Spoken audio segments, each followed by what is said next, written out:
इस समय देखा जाए तो पाकिस्तान का दोस्त बनने जा रहा है सऊदी अरब, और सऊदी अरब इस बात पर राजी हो गया कि पाकिस्तान बोल रहा है कि हाँ हम तुम्हें न्यूक्लियर हथियार देंगे। और न्यूक्लियर हथियार की इस समय जो पावर है पूरे विश्व में, इसको लेकर काफी देश अच्छे से जानते भी हैं कि न्यूक्लियर पावर कितना शक्तिशाली है और विपत्ति के समय जब देश पर संकट आए तो उसका कैसे प्रयोग किया जा सकता है।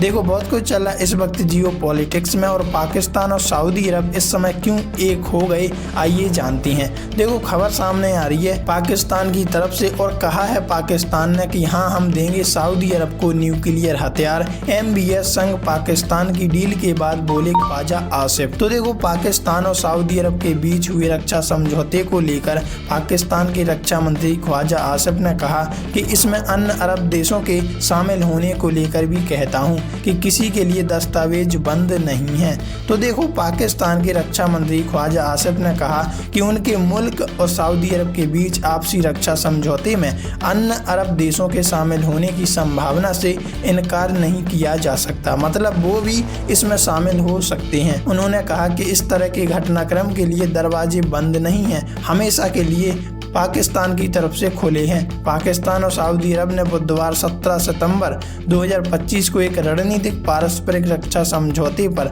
हस्ताक्षर किए, और ये डील है एक प्रकार से कहा जाए तो जिसके अनुसार उनमें से किसी भी देश पर किसी भी हमले को दोनों के विरुद्ध आक्रमण माना जाएगा। मतलब अगर सऊदी अरब पर इजराइल हमला कर देता है बाई चांस, तो इसका जिम्मा उठाएगा कौन? पाकिस्तान, और पाकिस्तान फुल समर्थन करेगा सऊदी अरब का। तो देखो मोहम्मद बिन सलमान ने बुधवार को पाकिस्तानी नेता की खाड़ी देश की एक दिवसीय यात्रा के दौरान हस्ताक्षर किए इस डील पर अन्य अरब देशों के शामिल होने पर क्या बोले ख्वाजा आसिफ। यह समझौता कतर में हमास नेतृत्व पर इजरायली हमले के कुछ दिनों बाद हुआ है, जो खाड़ी क्षेत्रों में अमेरिका का एक प्रमुख सहयोगी है।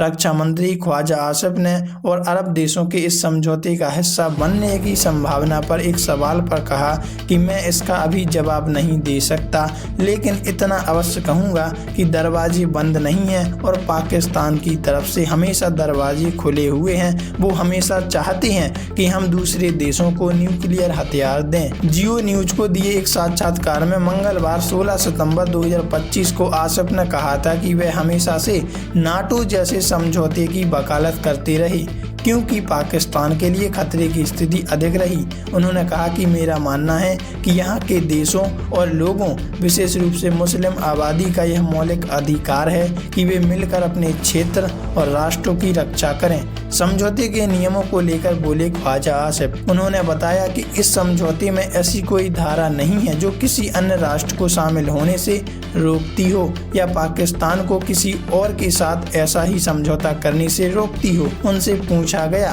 कि क्या वास्तव में पाकिस्तान की परमाणु संपत्ति भी इस समझौते के तहत उपलब्ध होगी। इस पर आसिफ ने कहा कि हमारे पास जो क्षमताएं हैं वे निश्चित रूप से इस समझौते के अंतर्गत उपलब्ध हैं, मतलब अब पाकिस्तान अपनी प्रॉपर्टी भी दूसरे देशों को दे सकता है।